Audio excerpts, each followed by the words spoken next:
And that's the reason once the Prophet ﷺ, he saw some young men, they were sitting and discussing things, with generally the youngsters, they discuss.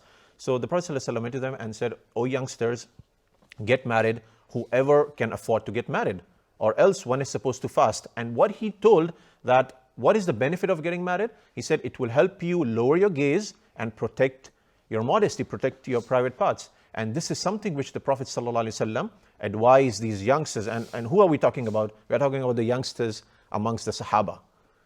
So we should never say, no, I am young, but I'm strong. I can, this is what we're talking about, the Sahaba, the youngsters amongst the Sahaba who were the best generation. They saw the Prophet ﷺ, believed in him, followed him. They had any issue, they went directly to the Prophet ﷺ. Who are we? We are not even close to them.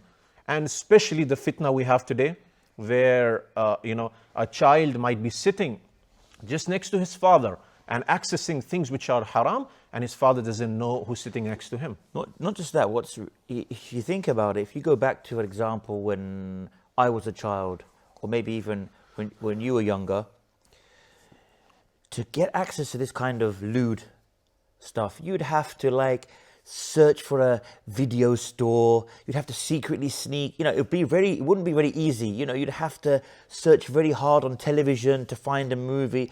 And even which may have some kind of very brief lewdness. But it would be very difficult to get access to that. Yeah. Access to that kind of level of what we see nowadays.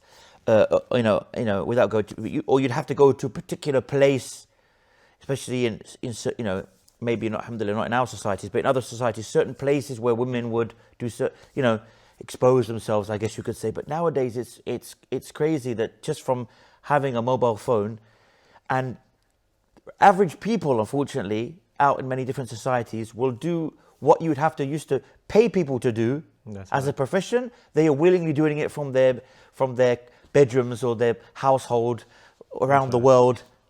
And it's very, very, very crazy stuff that we could never have imagined is available now on pretty much every social media platform. So like you said, the fitna now is, even more so now, people should be thinking about, as much as they can, the marriage perspective, and shouldn't be thinking about delaying it, because nowadays, no matter, even if you're strong, it comes to you now. Before, you had to search for it. That's nowadays, without you even wanting it, it will pop up in social media as an advert or as this, and then slowly the person gets dragged into it. That's right.